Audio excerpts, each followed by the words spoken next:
यह बात उस समय की है जब कुरुक्षेत्र में कौरवों और पांडवों के बीच युद्ध चल रहा था। पितामह भीष्म कौरवों की ओर से युद्ध लड़ रहे थे, लेकिन कौरवों के सबसे बड़े भाई दुर्योधन को लगता था कि भीष्म पितामह पांडवों को नुकसान नहीं पहुंचाना चाहते हैं। दुर्योधन का मानना था कि पितामह भीष्म बहुत शक्तिशाली हैं और पांडवों को मारना उनके लिए बहुत आसान है। इसी सोच में डूबा दुर्योधन भीष्म पितामह के पास पहुंचा। दुर्योधन ने पितामह से कहा कि आप पांडवों को मारना नहीं चाहते, इसीलिए आप किसी शक्तिशाली हथियार का इस्तेमाल नहीं कर रहे हैं। दुर्योधन की बात सुनकर भीष्म बोले, अगर तुम्हें ऐसा लगता है तो मैं कल ही 5 पांडवों को मार गिराऊंगा।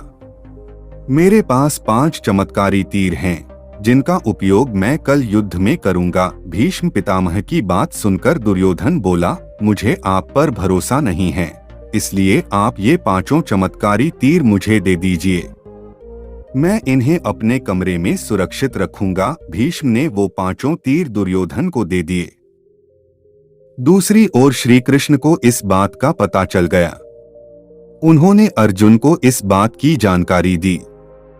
अर्जुन यह सुनकर घबरा गया और सोचने लगा कि इस मुसीबत से कैसे बचा जाए। श्री कृष्ण ने अर्जुन को याद दिलाया कि एक बार तुमने दुर्योधन को गंधर्वों से बचाया था। तब दुर्योधन ने तुमसे कहा था कि इस एहसान के बदले तुम भविष्य में मुझसे कुछ भी मांग सकते हो। यह सही समय है, तुम दुर्योधन से वो 5 चमत्कारिक तीर मांग ला। इसी तरह तुम्हारी और तुम्हारे भाइयों की जान बच सकती है।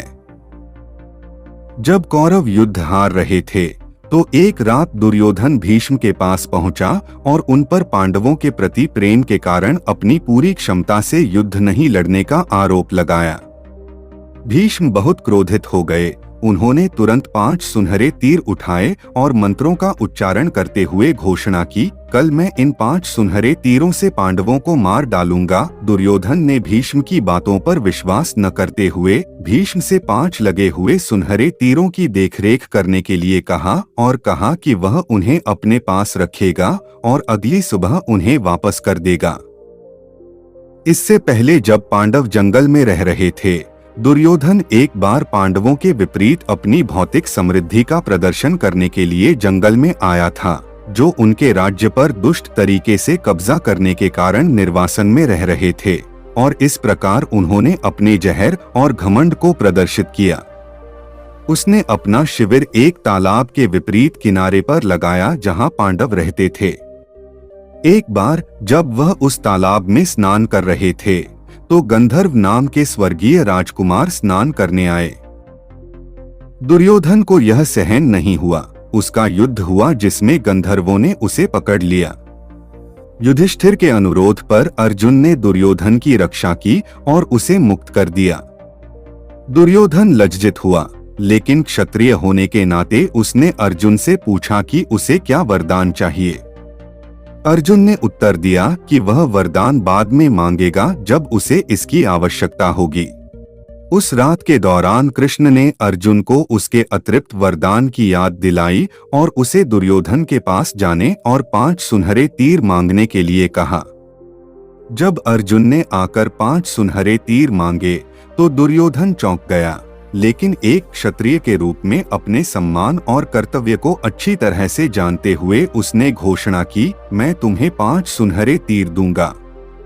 लेकिन क्या आप कृपया मुझे बता सकते हैं कि आपको किसने बताया कि 5 स्वर्ण लगे तीर सबसे पहले अस्तित्व में थे? अर्जुन ने मुस्कुराते हुए उत्तर दिया, श्री कृष्ण के अलावा और कौन मुझे सलाह दे सकता था। बाद में दुर्योधन ने सम्मान पूर्वक अपनी बात रखी और भीष्म द्वारा जीवन भर की तपस्या और शक्ति से युक्त 5 सुनहरे तीर दिए। बाद में दुर्योधन ने अपने पारंपरिक तरीके को तोड़ दिया और अकेले में स्वीकार किया। सभी ऋषि कहते हैं कि कृष्ण सर्वोच्च भगवान हैं, शायद वे सही हैं। 5 सुनहरे तीरों के अस्तित्व के बारे में अर्जुन के ज्ञान से आश्चर्यचकित और आश्वस्त होकर दुर्योधन चुपचाप अपने घुटनों पर बैठ गया और कृष्ण से त्वरित प्रार्थना की। दुर्योधन फिर से भीष्म के पास गया और उन्हें सारी घटना बताई और 5 स्वर्ण लगे बाण और मांगे। इस पर भीष्म ने हंसते हुए उत्तर दिया, यह संभव नहीं है बच्चा। प्रभु की इच्छा सर्वोच्च और निर्विवाद है। मैंने पहले ही अपने जीवन भर के ब्रह्मचर्य और तपस्या का पुण्य उन 5 बाणों में खर्च कर दिया है, जिनकी शक्ति 5 पांडवों को समाप्त करने के लिए पर्याप्त है। हालांकि कृष्ण ने सर्वोच्च भगवान होने के नाते अतीत, वर्तमान और भविष्य को जानते हुए, जैसा कि वे अकेले ही कर सकते हैं, इसकी भविष्यवाणी की है और इस प्रकार आपके लिए मेरी आजीवन तपस्या की शक्ति और क्षमता से युक्त स्वेच्छा से 5 सुनहरे तीर छोड़ने की व्यवस्था की है। अपनी तपस्या का सारा पुण्य खर्च करने के बाद भी मैं 5 बाण और नहीं लगा सकता। हालांकि कल मैं शेर की तरह लड़ूंगा और इस बार या तो मैं अर्जुन को मार डालूंगा या भगवान कृष्ण को युद्ध के दौरान कोई हथियार न उठाने का अपना वादा तोड़ने पर मजबूर कर दूंगा। अगले दिन भीष्म और अर्जुन के बीच भीषण युद्ध हुआ। हालांकि अर्जुन बहुत शक्तिशाली थे, फिर भी उनका भीष्म से कोई मुकाबला नहीं था। भीष्म ने जल्द ही तीर चलाए, जिससे अर्जुन का कवच कट गया और फिर उसका गांडीव धनुष भी कट गया। पितामह के क्रोध के आगे अर्जुन असहाय थे। जैसे ही भीष्म अपने बाणों से अर्जुन को मारने ही वाले थे, भगवान कृष्ण ने रथ की लगाम नीचे फेंक दी और रथ से युद्ध के मैदान में कूद पड़े, रथ का पहिया उठाया और भीष्म पर आक्रमण किया। अर्जुन ने भगवान कृष्ण को रोकने की कोशिश की, लेकिन भगवान ने कहा, अपने भक्त की रक्षा के लिए मुझे अपना वादा तोड़ना होगा। हालांकि यह वास्तव में एक दोहरा वाक्य है। कृष्ण जो एक पूर्ण योगी थे और क्रोध सहित इंद्रियों पर नियंत्रण रखते थे, ने भीष्म के वादे और वचन का सम्मान करने और उसे बनाए रखने के लिए रथ का पहिया उठाया, क्योंकि भीष्म ने वादा किया था कि वह कृष्ण को हथियार देंगे। अंततः हालांकि अर्जुन ने कृष्ण को रथ पर लौटने के लिए मना लिया और युद्ध में अपने दृढ़ संकल्प को दोगुना करने का वादा करते हुए पहिया नीचे रख दिया। पूरे समय भीष्म हाथ जोड़कर और आंखों में आंसू लिए खड़े रहे।